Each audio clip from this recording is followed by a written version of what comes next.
O livro de Gênesis é o primeiro livro da Bíblia e a sua história se divide em duas partes principais. Os capítulos de 1 a 11 contam a história de Deus e do mundo inteiro. Depois temos os capítulos de 12 a 50 que realçam a história entre Deus e apenas um homem, Abraão, e a sua família. Essas duas partes estão conectadas por uma história que começa no capítulo 12. Esse esboço nos dá uma ideia de como entender a mensagem do livro como um todo e como ela apresenta a história da Bíblia inteira. O livro começa com Deus tomando a desordem e a escuridão descritas na segunda frase da Bíblia. E disso Deus traz a ordem, a beleza e a bondade. Ele cria um mundo onde a vida pode florescer. Deus faz essas criaturas chamadas humanos, ou Adam em hebraico. Ele cria os humanos à sua imagem, que está relacionado com o seu papel e o propósito deles no mundo de Deus. Os humanos são criados para refletirem o caráter de Deus no mundo. Eles são nomeados como representantes de Deus para governar o seu mundo em seu nome, o que, nesse contexto, significa aproveitar todo o seu potencial, cuidar dele e torná-lo num lugar onde ainda mais vida possa florescer. Deus abençoa os humanos. Essa é uma palavra-chave nesse livro. Deus lhes dá um jardim, um lugar onde podem começar a construir esse novo mundo. A parte importante é que os humanos têm uma escolha sobre como vão construir esse mundo, representada pela árvore do conhecimento do bem e do mal.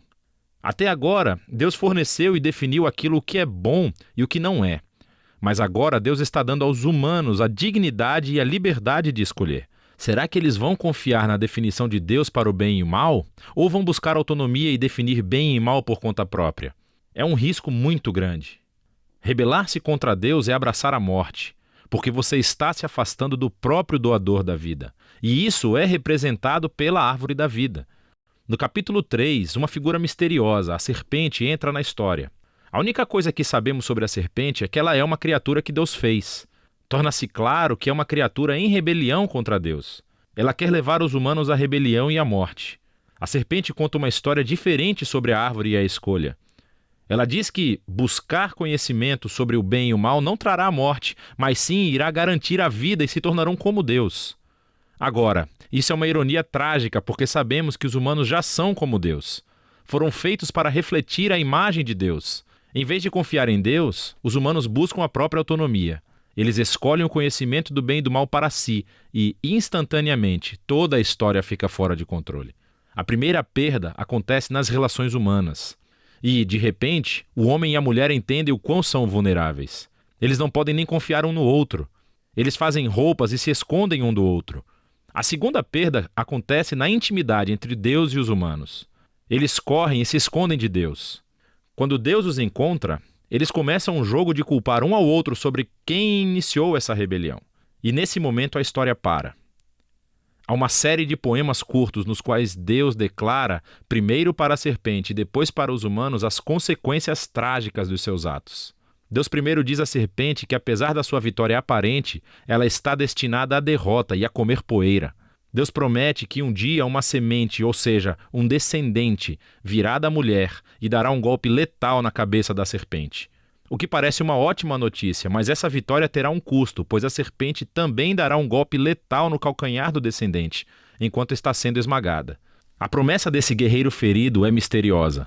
Mas no fluxo da história até então, você vê isso como um ato de graça de Deus. Os humanos acabaram de se rebelar. E o que Deus faz? Ele promete resgatá-los.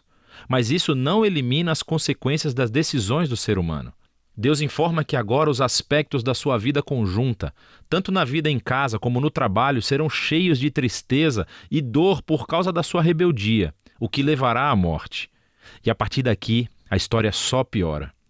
Os capítulos 3 a 11 traçam o efeito crescente da rebelião e das relações humanas fraturadas em todos os níveis. Há uma história sobre dois irmãos, Caim e Abel. Caim tem tanta inveja do seu irmão que quer matá-lo. Deus adverte Caim que não caia na tentação, mas ele faz isso de qualquer maneira. Ele mata o seu irmão no campo. Caim então constrói uma cidade onde reinam a violência e a opressão. Tudo isso culmina na história de Lameque. Ele é o primeiro homem da Bíblia a ter mais de uma esposa. Ele as acumula como sua propriedade. E entoa uma breve canção sobre como ele é ainda mais violento e vingativo do que Caim. Depois disso, temos uma história estranha sobre os filhos de Deus, que poderia se referir a seres angelicais do mal ou aos antigos reis que alegavam descender dos deuses. Como Lameque, eles adquiriram tantas esposas quanto quiseram e geraram os Nefilim, grandes guerreiros dos tempos antigos. Qualquer que seja a interpretação correta, o ponto principal é que os humanos estão construindo reinos que enchem o mundo de Deus com violência e ainda mais corrupção. Em resposta a essa corrupção, sabemos que Deus está profundamente triste. A humanidade está destruindo o seu belo mundo e se destruindo uns aos outros.